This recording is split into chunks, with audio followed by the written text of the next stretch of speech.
Soy la pupila asombrada que descubre cómo apunta. Soy todo lo que se junta para vivir y soñar. Una mirada lo dice todo. Hace falta una carga para matar bribones, para acabar la obra de las revoluciones, para vengar los muertos que padecen ultraje, para limpiar la costra tenaz del coloniaje. Con estos versos de Rubén Martínez Villena entramos por la misma puerta que lo hiciera hace exactamente 100 años, el 18 de marzo de 1923, un grupo de jóvenes encabezados por él. Con Rubén Martínez Villena y los que alzaron su voz en la protesta de los 13, emprendemos la aventura espiritual de hoy que lleva por santo y seña La Pupila Asombrada, y a la que eres, como siempre te digo, bienvenida, bienvenido, y también viceversa.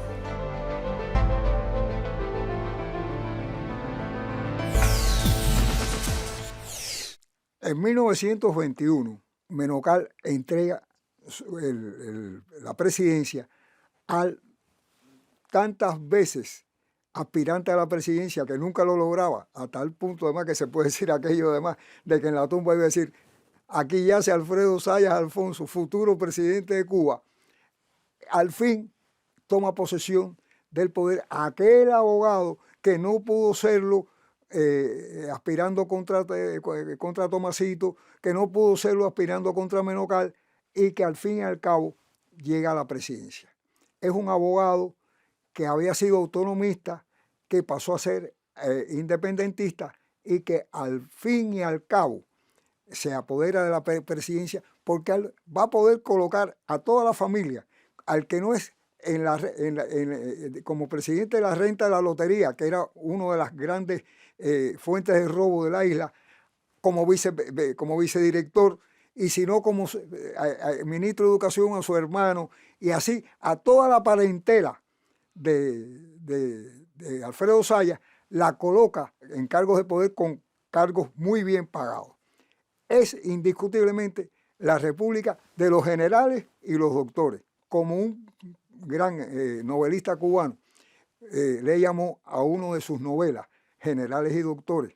Bueno, pues es toda la estampa de lo que era aquella república. Una república que la dominaban o bien hombres que habían venido de la manigua y que se corrompieron en el proceso, como podía ser Menocal o como podía ser José Miguel Gómez, o abogaditos.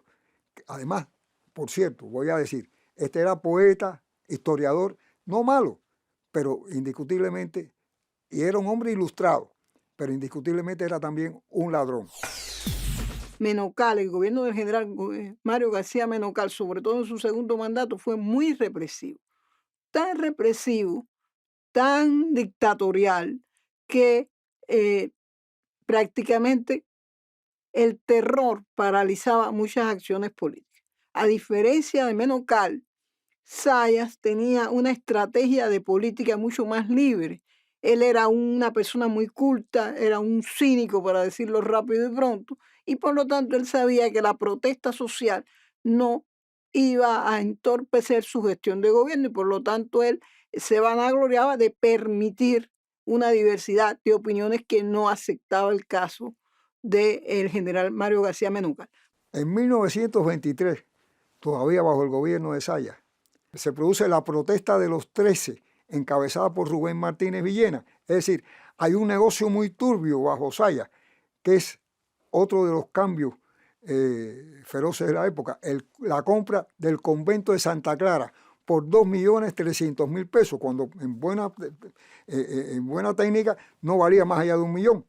Sin embargo, este es otro de los negocios sucios de los generales y los doctores, en que se va a comprar el convento de Santa Clara. Hay una protesta enorme por parte de 13, que son, en realidad eran 15, pero hay 2, uno por ser masón y otro por ser español, que luego no quieren seguir participando en la protesta, que protestan por el negocio turbio, pero son conocidos y pasan a la historia como la protesta de los 13.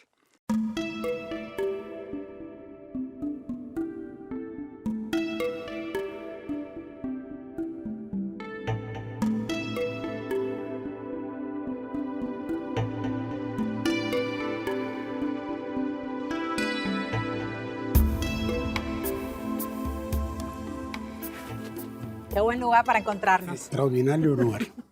Vamos a presentarnos. ¿Por qué eso es extraordinario? ¿Por qué eso es sagrado? Porque estamos en un lugar, sagrado, de nuestra historia, de nuestra ciencia, de nuestro devenir como nación. Estamos en el Paraninfo de la Academia de Ciencias de Cuba. He recordado muchas veces como el lugar donde Fidel pronunció muy al inicio de la revolución el propósito de convertir a Cuba en un país de hombres de ciencia y de hombres de pensamiento. Pero yendo más atrás, es el lugar donde se produce el punto de inflexión de nuestra intelectualidad y de alguna manera de nuestra historia en los inicios del siglo XX. Este es el lugar de la protesta de los 13, este es el lugar donde Rubén, en compañía de un grupo de amigos que se habían puesto de acuerdo para eso, se pone de pie y dice por qué se retira de aquí, donde está sucediendo un homenaje a una poetisa uruguaya, y denuncia un acto de corrupción alrededor de la venta y compra por el Estado del convento de Santa Clara. Pero lo importante para nosotros en este momento... Cuando me dices lo del punto de inflexión, eso está dado porque más allá de la denuncia de esa compraventa turbia. Este es un país cuya independencia fue cercenada por la intervención estadounidense, y este momento no solo es una protesta cívica contra un hecho de corrupción, sino en el propio poema que Rubén, que después va a introducir este hecho en la literatura con el mensaje lírico civil, que es una carta poética que él le envía a un amigo peruano, José Torres Vidaurri. Hay 3 momentos en ese poema donde él habla del imperialismo de una manera poética. Es un dedo que señala hacia Cuba, la Florida, el norte que vigila. Vigilante. Exactamente, y habla de la enmienda Pla, los mete en un poema la enmienda Pla, la bota del tío.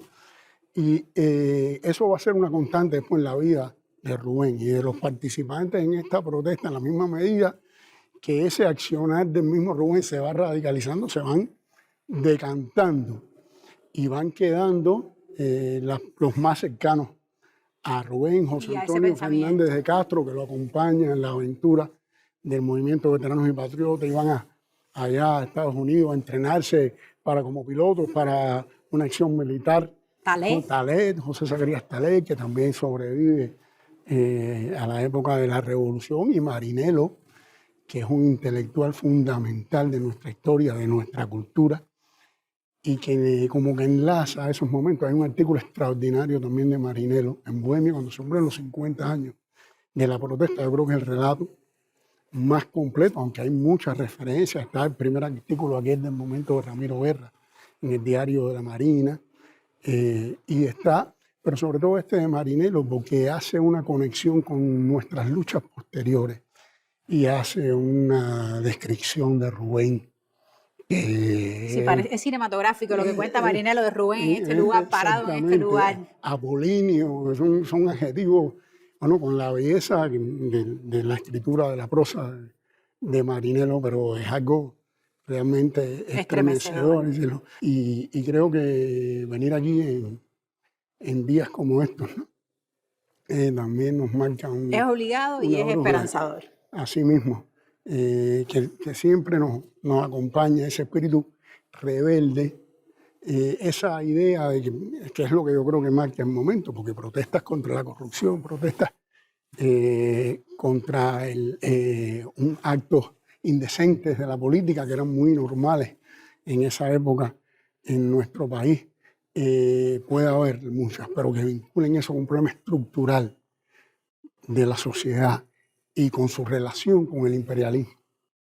Es lo que hace, y que rescate a Martí para ese combate, yo creo que es lo que lo hace diferente y trascendental en este centenario de un hecho que yo creo que tenemos que recordar todos los cubanos, y especialmente los cubanos que van a vivir el futuro. Así mismo. Gracias, Giroel. Gracias a ti.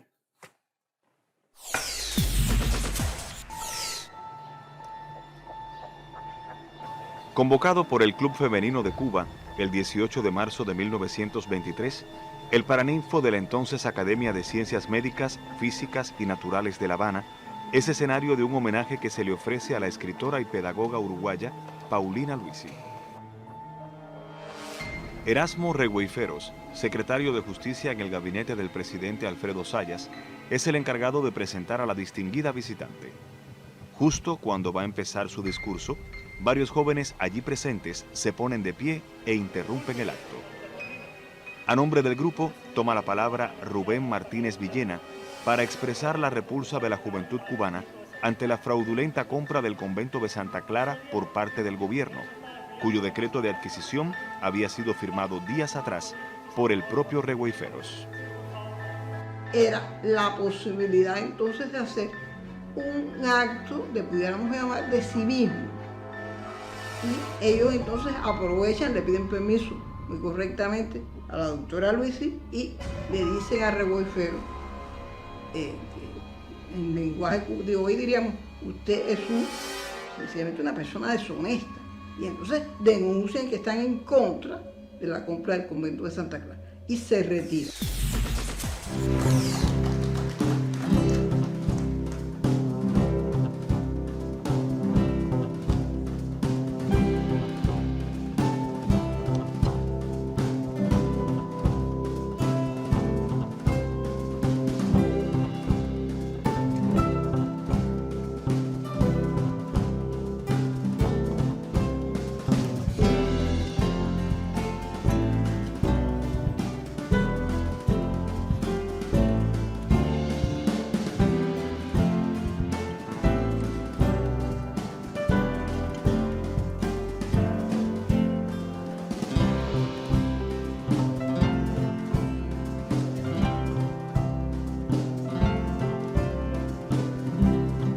Tengo el impulso torvo y el anhelo sagrado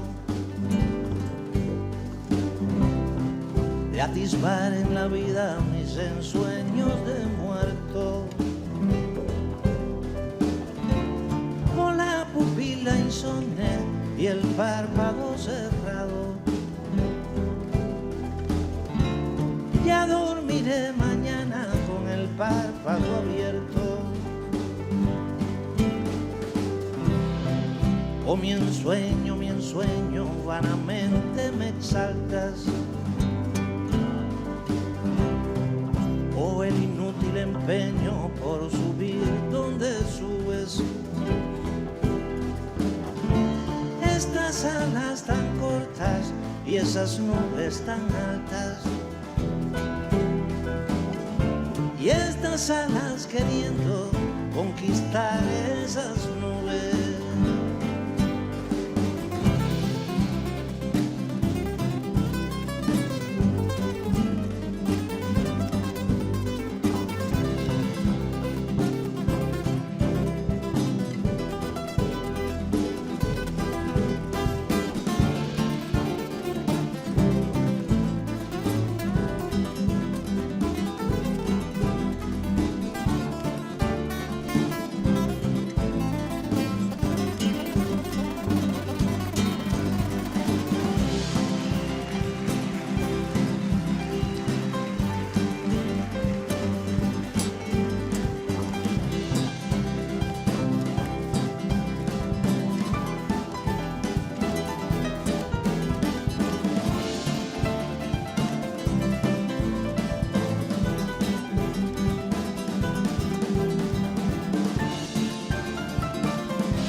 Atisbar en la vida mis ensueños de muerto. Oh, la pupila insomne y el párpado cerrado. Ya dormiré mañana con el párpado abierto. Oh, mi ensueño vanamente me exalta. El inútil empeño por subir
del inmueble objeto de la turbia compraventa que provocó la protesta de los 13. ¿Qué sucede detrás de estas enormes paredes? El sonido de la sierra, de hombres y mujeres trabajando, de los andamios levantándose, nos atrae hasta el antiguo convento de Santa Clara, enclavado entre los barrios de Belén y San Isidro, en el mismo corazón de nuestra Habana Vieja.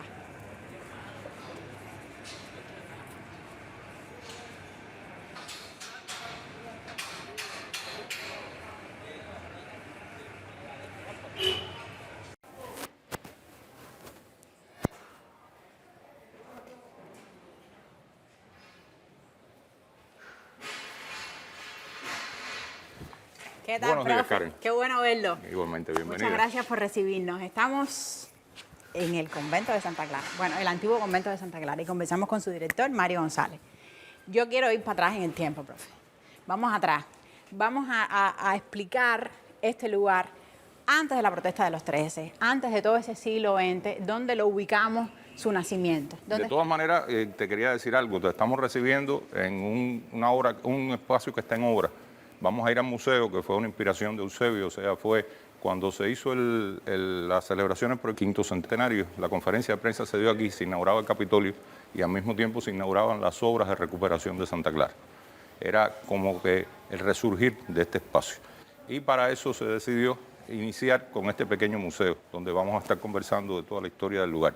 Y bueno, por eso vas a estar entre Puntales y Esperanza, que es como él dijo que iban a llamarse las actividades que íbamos a estar haciendo en este sitio. Y como se llama el proceso que está viviendo ahora mismo este inmueble, ¿no? Este inmueble. Lleno de andamios y de gente trabajando, pero con muchas ganas el de hacer, aliento de que va a ser una cosa maravillosa. Y aunque estamos entre Puntales, estamos en construcción, hay muchas cosas por hacer, pero te voy a invitar a pasar a la Casa del Marino, que es una de las construcciones. ¿Qué es cómo se llama esta edificación? ¿Cómo se llama este edificio? Que tiene toda una leyenda y forma parte, es una de las más emblemáticas del convento de Santa Clara, que es un espacio muy grande dentro de La Habana Vieja y que te explicaba que como parte de las obras iniciales se decidió poner en este espacio, mientras esté la obra en construcción, una muestra de qué va a ser este lugar y la historia de este lugar.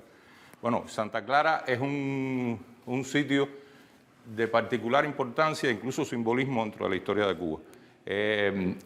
Sobre todo porque es el lugar donde se refugia el pensamiento femenino cubano. Es de donde está, es un poco la matriz, en realidad, femenina de lo criollo, de lo cubano. Y es una necesidad, surge en uno de los momentos cruciales en la historia cubana, que es cuando La Habana se está convirtiendo en el centro de todo el comercio entre el Nuevo Mundo y Europa. Estamos hablando del siglo XVII. Estamos hablando del siglo XVII, finales del siglo XVI, inicios del siglo XVII. Ya a finales del siglo XVI y a inicios de 1603, aquí hay una pequeña muestra de todo esto, el Cabildo de La Habana empieza a decir: necesitamos un sitio donde refugiar a nuestras mujeres, a nuestras hijas, a nuestras esposas, porque La Habana era un sitio donde venía toda la flota, marineros, soldados, comerciantes, y las situaciones incluso eran conflictivas para la época. Y en 1644 se inaugura el convento. El convento inicial no es esto que estamos viendo ahora, este es el producto de 4 siglos, por supuesto. Se va expandiendo después, se expande también a partir de la contribución que hacen estas grandes familias habaneras para que sus hijas o sus esposas, porque muchas de ellas cuando enviudaban venían también a vivir aquí sin ser monjas, vivan dentro de este espacio y hagan su vida dentro del espacio. Muchas veces se daban, por ejemplo, este sitio donde estamos, en la Casa del Marino, hay un mito alrededor de él que se lo construyó un marino o lo dejó como legado a sus hijas que vinieron al convento para que tuvieran la habitación. Los conventos de Santa Clara tienen varias formas de cómo funcionan internamente. Este de aquí eran de monjas urbanistas. Las monjas urbanistas generalmente eran conventos que tenían esta dispensa papal y que las monjas tenían propiedades y vivían dentro en casas como tal. Por eso y se tenían ven como sirvientes, por eso es que distintas. se ve y por eso que incluso dentro de los restos arqueológicos encontramos en otras partes, por ejemplo, el tercer claustro, que después estuvimos hablando de esto, que quedan restos de casas que existieron, que se construyeron para la monja que venía con su sirvienta.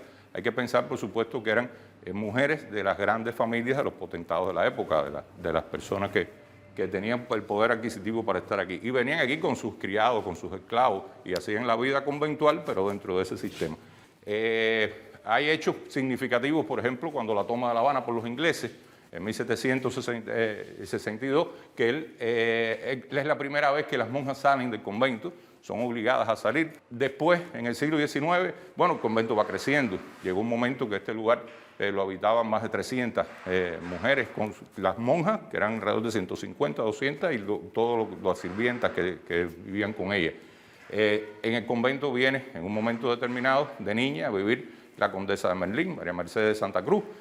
María Mercedes de Santa Cruz es la hija del conde de Jaruco. Ella escapa del convento, sí, de la casa de Jaruco, hay toda una historia, una leyenda, y llega a ser en el París de la primera mitad del siglo XIX uno de los salones femeninos de más importancia desde el punto de vista de la cultura, de Tertulia, en fin. Finalmente, cuando se inicia la República, las monjas ya se van de acá, ya pasan por alrededor del convento los tranvías. Porque si en un primer momento está en la periferia de las ciudades, eso es muy importante. Después ya también se la va tragando, ¿no? Se va tragando la tranquilidad y es muy importante porque el convento cuando se hace precisamente en los barrios más pobres de esa Habana. Es el barrio de Belén, el barrio de San Isidro, que está inmediato. O sea, está en las afueras del centro del poder que está más hacia la Plaza de la Catedral, hacia la Plaza Vieja. Y es un terreno muy importante en el medio de La Habana. Pensemos que se está haciendo el Vedado, lo que después fue el Vedado. O sea, todavía aquí La Habana Vieja tiene el centro del poder administrativo y político de la isla completa, de la nación. Entonces, profe, nos tomamos un respiro en nuestra conversación. Vamos con un video de la sabia Ana Cairo, que le aporta otros ingredientes a esta historia y nos habla de esa generación antiimperialista y martiana que va a liderar la protesta de los 13, que es la próxima estación de esta conversación. Yo te invito para ir a pasar a la otra sala donde vamos a hablar de ese momento. Lo que pasa en el video, nosotros vamos mirando. Lo primero que habría que aclarar es que esa generación tiene distintos nombres. O sea, la generación del 30 está dada por el directorio del 30, al cual Roa, que es uno de los escritores, le da publicidad. Y por eso, pero esa generación, por ejemplo, se llamaba en los años 20 la generación del 23. Y después quien la llama la generación del 33. O sea que no hay un solo nombre. Entre otras cosas, lo que se está marcando es que hay distintas promociones revolucionarias. Hay un consenso que entre 1920 y 1935 hay una crisis política en Cuba que va a dar lugar a un proceso revolucionario que va a tener distintos momentos. Hay un momento que es el año 23, que está dado por movimientos sociales que van a irrumpir simultáneamente. Por lo tanto, ahí hay una gran complejidad que no se puede disminuir y hay el surgimiento, me parece a mí importante, de grandes líderes antiimperialistas como una marca, como uno de los elementos centrales del pensamiento político cubano, porque se dan cuenta y en eso van a encontrar su antecedente legítimo en José Martí, porque todos serían martianos y antiimperialistas, y también una parte de ellos sería socialistas, en el sentido, en la diversidad de tendencias que tiene el socialismo, que no es solo una.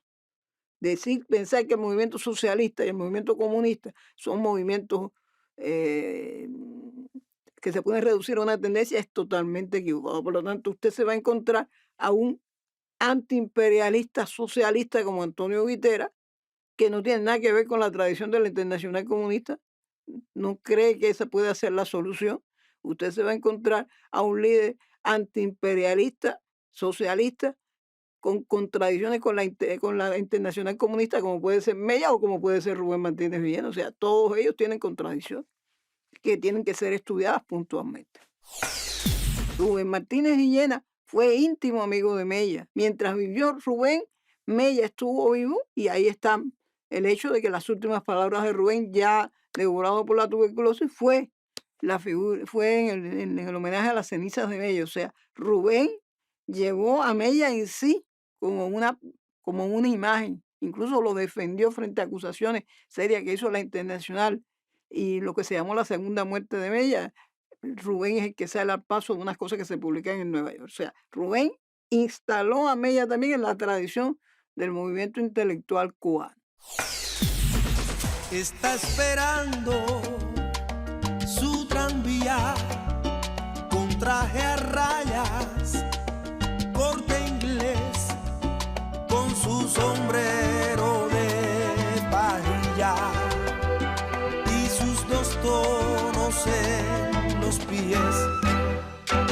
Se fue a Bolina, se fue a Bolina, se fue a Bolina el 33.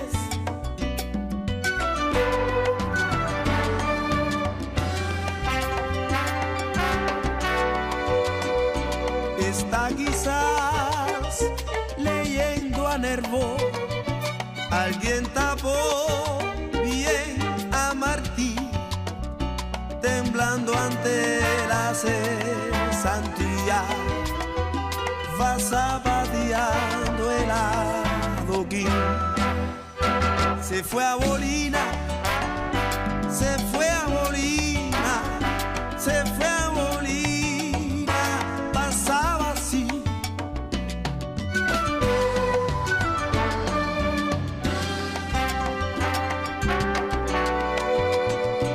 Vale el café solo un centavo, pero el centavo no se ve.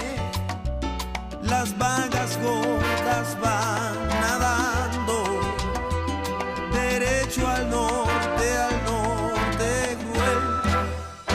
Se fue a Bolina, se fue a Bolina, se fue a Bolina el 33.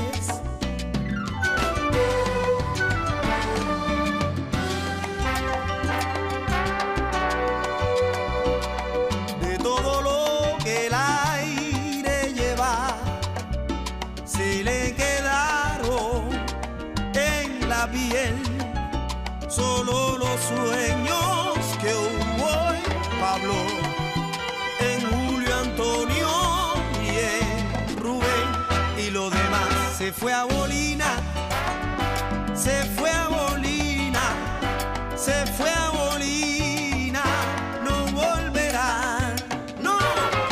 Todo se fue a Bolina, pasaba en el año 33, esperando su tranvía, con sombrero de pajilla y vestido de corte inglés. Iba herido en su esperanza, como nudo en la garganta, muy poco podría ser. Todo se fue a Bolina, pasaba en el año 33, ¿qué república era aquella sin sol, sin luna y sin estrella? Todo se fue a Bolina, pasaba en el 33. Miseria por todos lados, el café solo un centavo, centavo que no se ve.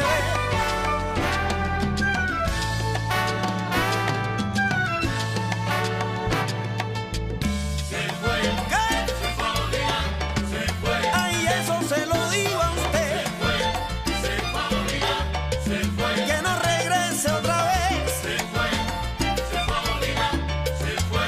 Y que eso a mí no se me olvida. Se fue a Bolina. La pobreza viviendo en cada esquina. Se fue a Bolina. La ambición y la maldad sin medida. Se fue a Bolina. Que tiempo aquel lleno de ira. Se fue a Bolina. Ay, mira que se vaya y que no vuelva más. No. Se fue a Bolina. Se fue. Se fue. Se fue a Bolina. Se fue. Se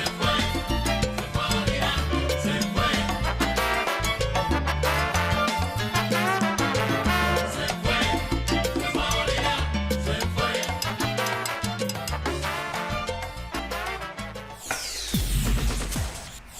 Veíamos a los Bam Bam interpretando ese tema de Noel Nicola, Se fue a Bolina, lo que nos conecta de nuevo con ese año 1923 y el convento de Santa Clara. Vamos hasta ahí. Estamos en la sala de la historia del siglo XX del convento de Santa Clara. Y empieza, por supuesto, con la protesta de los 13.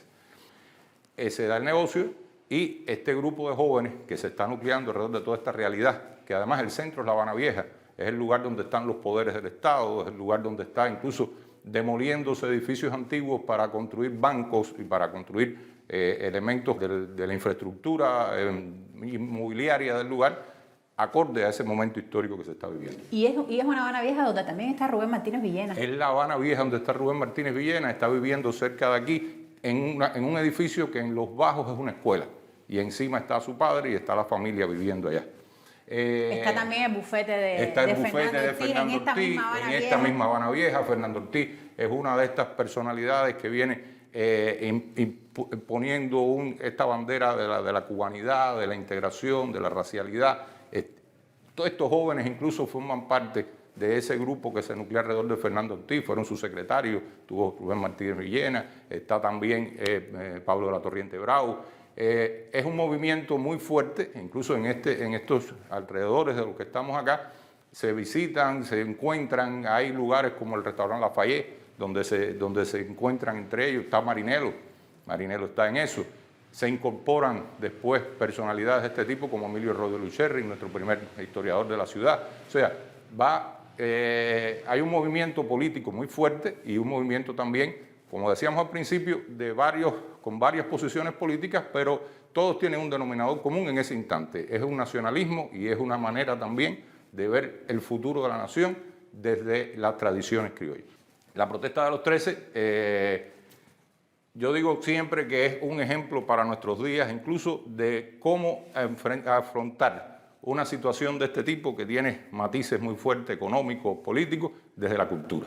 Desde el pensamiento. Desde el pensamiento, desde la cultura. Posiciones, profe, que son, lo decían acá ahorita, que son posiciones también martianas, que son posiciones antiimperialistas en el caso de muchos de ellos. De los punteros de ese grupo, como usted decía, y donde se desborda esa protesta, y por eso es que a 100 años estamos usted y yo conversando. Y la protesta esto no es solo la tángana que se le da a Revolfero en el hemiciclo de la Academia de Ciencias. La protesta también es el poema, o sea, de Villena, la carga para matar bribones, para acabar la obra de esa revolución que se había empezado en el siglo anterior.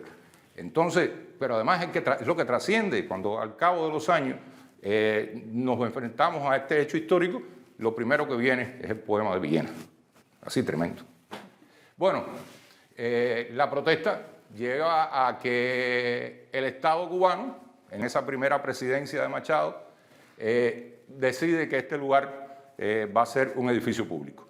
Aquí se dan acontecimientos, por poner solo un ejemplo, cuando está todo el fenómeno de la carretera central, tenemos las imágenes de una comisión, hay un congreso sobre infraestructura latinoamericano, y a la comisión viene una de las primeras delegaciones soviéticas, de comisarios que se dedicaban a esas cosas. Se sientan en el despacho del ministro que está aquí, del ministro de Obras Públicas, que está aquí en ese momento. Después tenemos, cuando llega la revolución del 33, a Guiteras interviniendo. También aquí. Aquí. Es decir, la foto esa que estamos viendo, ¿qué representa esa foto? Esa foto es muy importante. O sea, recordemos que Guiteras interviene, por ejemplo, la Compañía Cubana de Electricidad. Ese monopolio en el que Machado venía desde el centro de la isla invirtiendo, teniendo que ver con lo que representaba la Compañía Cubana de Electricidad. Y aquí, cuando Guitera viene, está interviniendo también ese Ministerio de Obras Públicas, esa Secretaría de Obras Públicas, en esa revolución del 33, como parte de las acciones radicales con relación a qué tenía que hacer el Estado, el gobierno, con relación a los valores de Cuba. Todo eso pasa aquí. Llegamos finalmente a la conclusión de la República, ya en la época de Batista, de los años 50, que se usa mucho hoy en día, las grandes obras que se están dando de La Habana, pero es muy significativo que cuando se están haciendo esas grandes obras del final del gobierno de Batista, el convento de Santa Clara ya casi no le importa a nadie. Y al triunfar la revolución, ese primer Ministerio de Obras Públicas que viene arrastrando, en el gobierno de Urrutia, por ejemplo, viene arrastrando eso, ya hay un pensamiento, vamos a terminar de demoler lo que se había hecho en Santa Clara. Y sin embargo, entonces hay un llamado público a que no, que eso hay que preservar. Y de nuevo el edificio se salva. Y de nuevo el edificio se salva. En eso tiene un papel también muy fuerte, nuevamente Emilio Rodio Lucherri, que había sido una bandera de todos estos procesos durante toda esa etapa republicana. Y hay una carta de Emilio Rodio Lucherri diciéndole a la Junta de Etnología y Etnografía de que hay que salvar el convento, que no se puede hacer eso. Lo que siempre fue un reto muy grande, porque es un edificio muy grande, un edificio que necesita de muchos recursos para poder salvarlo. Y cuando el país se institucionaliza, en los años 70, a partir del año 76, y cuando se crea la Asamblea Nacional, el convento empieza a estar en la mira de qué cosa vamos a hacer con él. Hay que tener en consideración que dentro de esta protesta de los 13 hay una personalidad que va a estar después en esa primera Asamblea Nacional, que es Juan Marinelo, Y esa primera Asamblea Nacional, las dos primeras leyes que aprueba es la ley de los monumentos nacionales y locales y la ley del patrimonio del país. Inmediatamente también se empieza a generar toda una serie de movimientos internacionales como el que nos está apoyando en la salvaguarda del convento hoy en día, que está asociado a la Declaratoria de La Habana Vieja con su sistema de fortificaciones Patrimonio de la Humanidad en el año 82, está asociado al surgimiento de un centro de investigación para promover el patrimonio, que es el Centro Nacional de Conservación, Restauración y Museología, que por esa época, que aquí tenemos algunas imágenes, que es el CENCREM, con las siglas que se manejaron que además se convierte en un centro de formación, por lo menos la generación nuestra, aquí fue donde se formó. O sea, lo que hemos estado trabajando durante los últimos 40 años, el alma mater nuestra fue este lugar también. Lo demás, bueno, podemos seguir hablando de ello, qué pasa ¿y qué va a pasar? Yo sobre todo quiero que hablemos de futuro, pero eso es en un tercer momento. Lo único que le pido, profe, es que ahora que tenemos la maqueta aquí, que nos ubique dónde estamos y hacia dónde vamos. A ver, esta conversación que usted y yo estamos teniendo, ¿dónde la tenemos si miramos esto de manera cenital? Sí, bueno, este es el gran convento de Santa Clara. Estamos viendo la maqueta de lo que pretendemos que llegue a ser el convento cuando estén terminadas las obras en las que estamos. Estamos en estos momentos en el claustro 2. Esta es la casa del Marino. Nosotros estamos en la casa de Marino. Ajá. Y ahora vamos a ir hacia qué parte del convento. Vamos a trasladarnos, bueno, en este instante está en obra fundamentalmente el área, sí, el claustro 1, que es por el primero que se iniciaron las obras de restauración. Estos dos claustros tienen valor 1, desde el punto de vista del patrimonio, y el claustro 3 tiene menos. Y esta área que está acá fue siempre tradicionalmente el área de la huerta. Después podemos hablar de los proyectos que hay. De eso vamos a hablar en el próximo momento. Nosotros vamos entonces, el profe ahorita lo evocaba con un fragmento del historiador de La Habana, Emilio Roy de Leuchering, que también se incorpora con sus miradas, con sus análisis a esta historia que estamos contando. Nosotros nos vamos con Y nuestro pueblo necesita como ningún otro que se le diga cuál ha sido en realidad su pasado, para saber mejor cuál es su presente, poder resolver dificultades, males y tropiezos de la hora de ahora y encauzar el porvenir. A nuestro pueblo se le ha hecho creer que es un pueblo tan pobre y desgraciado que ni siquiera pudo lograr, por el propio esfuerzo de sus hijos, romper las cadenas del despotismo español y conquistar la libertad. Cuando la verdad histórica que los congresos nacionales le han ido enseñando es otra y muy distinta. Si algunos hombres pueden sentirse orgullosos de su patria, son los cubanos.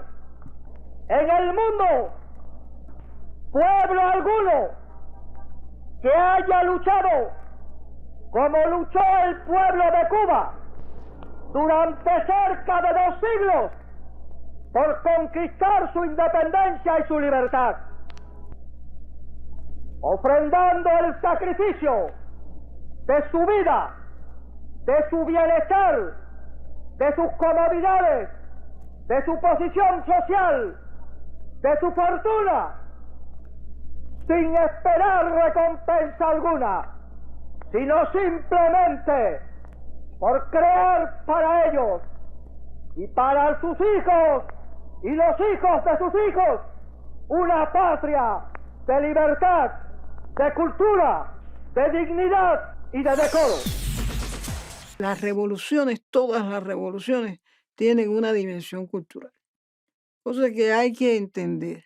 Usted no puede estudiar la revolución del 68 olvidándose de que la cultura está en el centro de los problemas del 68. Céspedes era un intelectual moderno. ¿Qué quiere decir? Un intelectual revolucionario moderno, que sabía que no había proyecto político si no tenía bandera e himno. Entonces, es decir, el hecho de que la Revolución cubana es una hija directa de la Revolución Francesa, que fue la primera gran revolución moderna. Quiere decir que toda la estructuración de los aparatos culturales que tuvo la Revolución Francesa se van a quedar como patrimonio de todas las revoluciones posteriores. Y quiero llamar la atención sobre algo. La Revolución Francesa los creó, pero no hubo conciencia de ellos hasta mucho tiempo después. No va a ser hasta la Revolución de 1848 que la Revolución Francesa va a legitimar sus aparatos culturales. Y Céspedes, que vivió en París, estaba totalmente claro de esos aparatos culturales.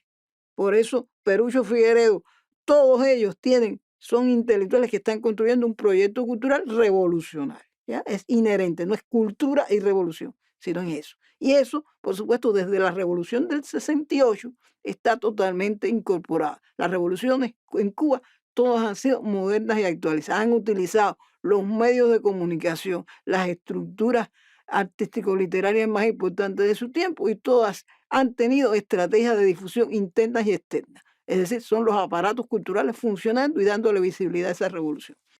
Y por supuesto, Martí, que lo tiene más que estudiado, desde antes de empezar la revolución del 95, ya tenía estrategias culturales totalmente definidas. Patria es un buen ejemplo de los aparatos culturales de José Martí. Martí expresa el proceso de construcción de una tradición de intelectuales. Él fue un hombre del sistema mundo, un intelectual revolucionario del sistema mundo, porque Varela fue un intelectual revolucionario del sistema mundo, porque Céspedes fue un intelectual revolucionario del sistema mundo, porque él fue formado en la tradición de los intelectuales del sistema mundo.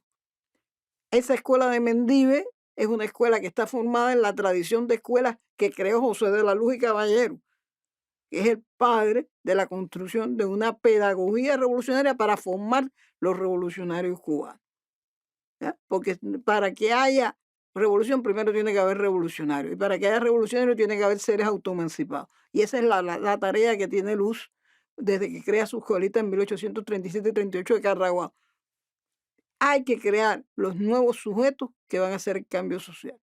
Y esos tienen que ser cubanos modernos, hombres universales, todo. Martí no conoció personalmente a Luz, pero se formó en la tradición de Luz. Como otro ejemplo de Cuba, de cubano del siglo XX que se formó en la tradición de Luz, es Antonio Guiteras Holmes, cuyo abuelo, Antonio Guiteras, por eso se llama como el abuelo, también era uno de los alumnos de Luz en Carraguao y uno de los grandes pedagogos del siglo XIX. Calixto, que es el padre de Tony, forma a Tony como un intelectual también de esa tradición. Entonces, Bueno, el futuro. Llegamos al futuro. Este es el patio central del primer claustro de Santa Clara. Vamos a estar viendo, nos estamos acercando al futuro. ¿Qué va a pasar aquí? Bueno, ¿Qué es lo que se está preparando? Que aquí se está preparando el Colegio de las Artes y los Oficios de la Restauración para Cuba y el Caribe. O sea, la pretensión es que sea incluso un colegio regional donde se formen los especialistas de los temas de la restauración del patrimonio en su gran extensión. Ya existe dentro del país, específicamente en La Habana, dos centros, que es el San Jerónimo, que es la universidad que se dedica a estos temas, y la Escuela Taller, que trabaja con los artesanos, con los albañiles, los carpinteros, los formas. Entonces Santa Clara va a completar eso en el espacio donde esas profesiones, donde puede haber un doctor en conservación, pero al mismo tiempo puede haber un carpintero, ese maridaje se lleva a oficios de arte.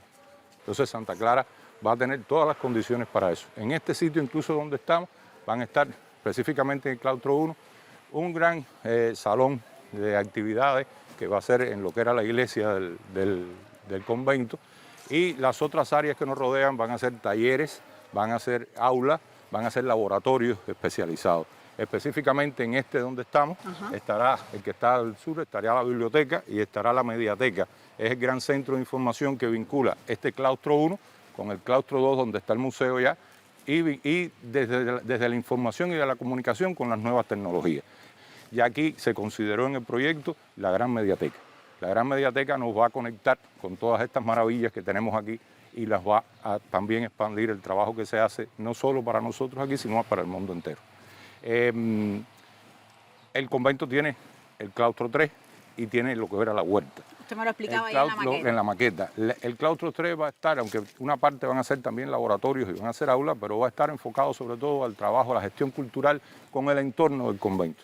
Porque el proyecto, desde la concepción de Eusebio, cuando dio las primeras pautas de qué cosas se quería hacer aquí, siempre dijo que Santa Clara tenía que volver a ser un centro dinamizador de la cultura y de la vida de todos los que viven alrededor de Santa Clara. De la cultura creativa, todas las funciones que incluso de una manera u otra la Oficina del Historiador ya está haciendo dentro del centro histórico, y que en Santa Clara lo haga específicamente en estos barrios, el barrio de Belén, que es donde estamos, el barrio de San Isidro, que lo tenemos también. Es salir de la parte donde ya se ha recuperado y se ha trabajado con mucha fuerza e integrar todo este mundo dentro del convento, hasta el punto de que, por ejemplo, la huerta debe ser un sitio donde se promueva la agricultura urbana, la permacultura, que se replique también con otras dentro de la población misma, y tú puedas venir lo mismo al convento de Santa Clara a ver una gran conferencia sobre la restauración del patrimonio o a aprender cómo se hace cualquiera de estos oficios, pero puedas venir de tu casa aquí cerca y comprar una lechuga orgánica. Eso porque es se una está haciendo. maravilla. Ese es el proyecto final de Santa Clara. Y en eso se está trabajando En eso ahora se está mismo, y por eso trabajando vimos ahora. las sierras y Hoy los es ladrillos. hoy es la sierra, no ven muchos compañeros porque se está trabajando primero en el sombrero. Incluso Leal lo dijo en un momento determinado. Hay que empezar estas grandes obras, hay que empezarlas desde arriba hacia abajo.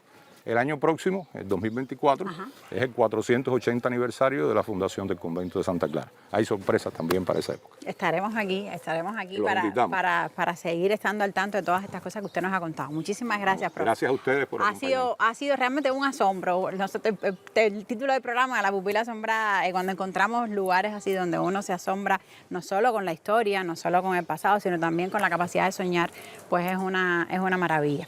Pues muchísimas gracias, profe. Entonces, y nosotros nos vamos a despedir con un video en el que veremos a Juan Marinelo, uno de esos integrantes de la protesta de los 13, de la cual hemos estado recordando el centenario, pero lo vamos a ver muchos años después, en la primera sesión, en la sesión fundacional de la Asamblea Nacional del Poder Popular, ese momento en el que el país se está institucionalizando, y escuchemos con las pupilas asombradas y con los ojos con los que hemos visto este programa, esas palabras que él dice, para leerlas mejor. Y después con la música, Santiaguito Feliu, ayer y hoy enamorado. Hasta la semana que viene. Y nosotros seguimos caminando, profe.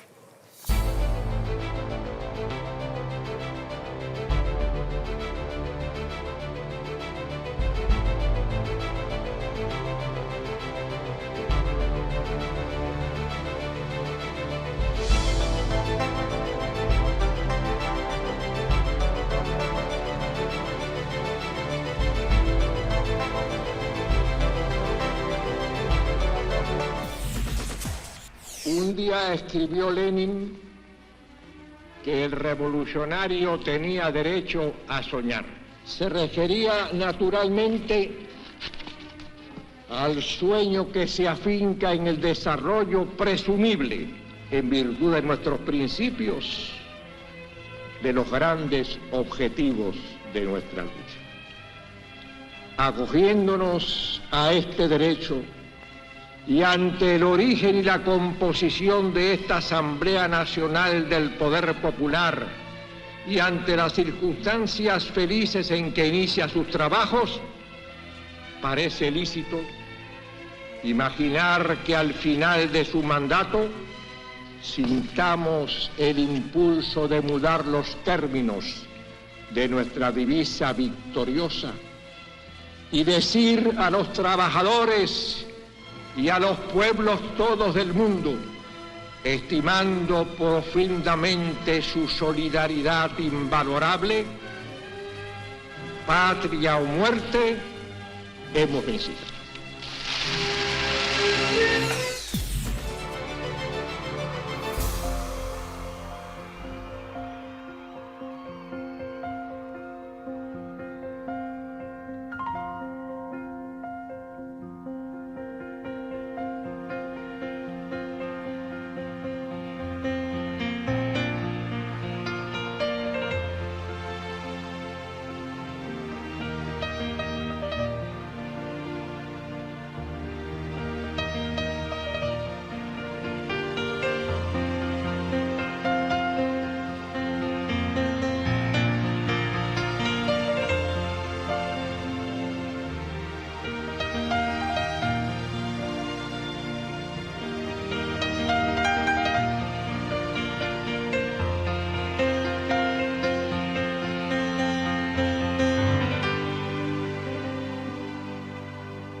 Pasea redonda la noche,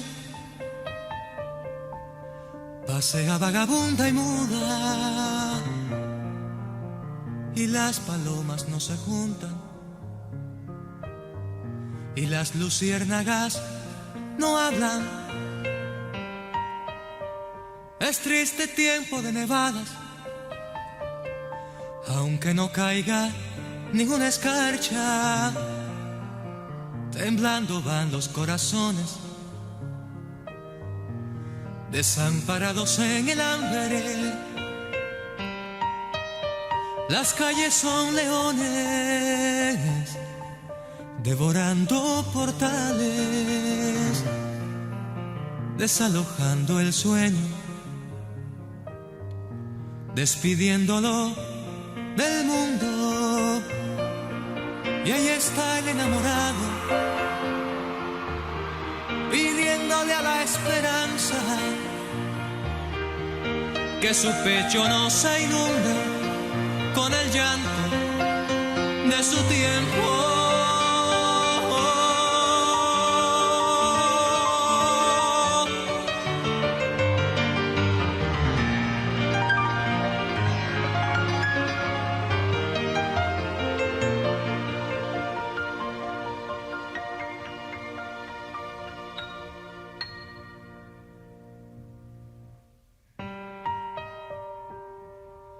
Pasean las noches de enero, vagabundas y alegres. Se juntan todas las palomas, parecemos luciérnagas. Y ahí está el enamorado, con su luna entre los brazos, pidiéndole a la esperanza para todos, para todos. Y aquí está el enamorado, con su luna entre los brazos, pidiéndole a la esperanza